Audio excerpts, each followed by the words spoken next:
Tadi kan sempat disinggung ya tentang apa yang kita pilih, makanan apa yang kita konsumsi, itu kan mempengaruhi kadar kebahagiaan dan hormon stres juga ya. Mungkin sebagai chef, Max bisa jelasin kriteria makanan yang sehat dan bebas stres itu yang kayak apa sih? Yang dibiar bebas stres. Iya. Oke, jadi paling aku jelasin dulu dari segi research-nya sendiri ya. Itu dilakuin sama Adventist Group di Amerika, di California sana. Jadi mereka mengambil kayak banyak sekali orang ya, yang makannya tadinya omnivore, jadi makan segalanya.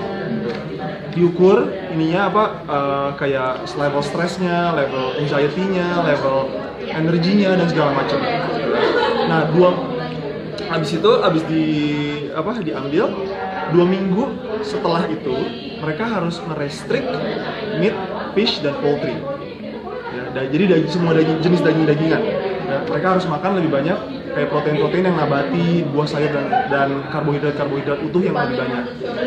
Yang terjadi dalam 2 minggu itu adalah 40% itu less anxiety atau kekhawatiran berkurang. 52% less depressed. Ya, 35% less angry. Less angry atau lebih kalem gitu. 35% more energy. 31% more focus.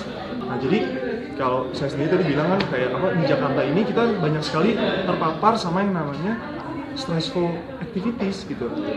Macet-macetan di jalan, polusi, terus juga orang marah-marah di jalan mungkin atau deadline dan segala macam. Banyak banget lah ya.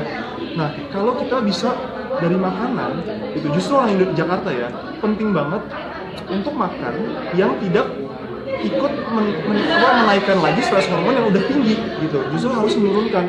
Makanya orang-orang di Jakarta itu harus lebih banyak kayak yang buah-buahan, sayur-sayuran, protein. Di sini justru protein nabati itu jadi sangat penting gitu, karena itu udah terbukti tidak menaikkan stres hormon.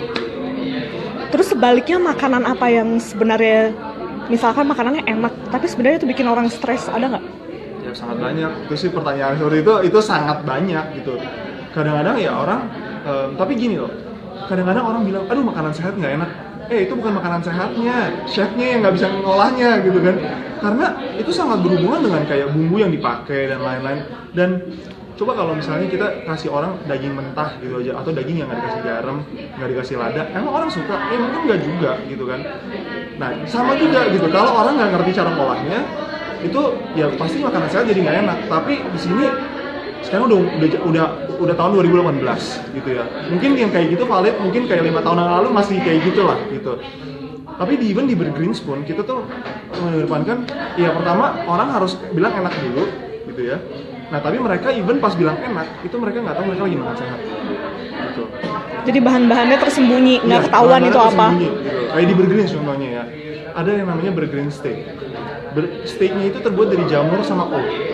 Sausnya black pepper itu ada seledrinya, ada wortelnya, ada bawangnya di situ. Orang nggak bakal tahu kalau mereka tuh lagi makan, dan actually banyak loh seledrinya, nggak cuma kayak cuil gitu. Ya, jadi cara ngolahnya itu penting banget di situ gitu. Jadi kalau dari saya sendiri ya, orang di Jakarta ini harus lebih banyak kreativitasnya ke arah yang membuat makanan sehat itu enak. Iya. Jadi selama doyan habis itu pasti makan terus walaupun itu isinya sayuran dan segala macam. Karena itu terbukti juga orang yang kalau makanan enak, kalau rasanya itu enak, orang makannya cenderung jadi lebih sedikit gitu. Dan juga jadi lebih betah gitu makannya, lebih satisfied gitu.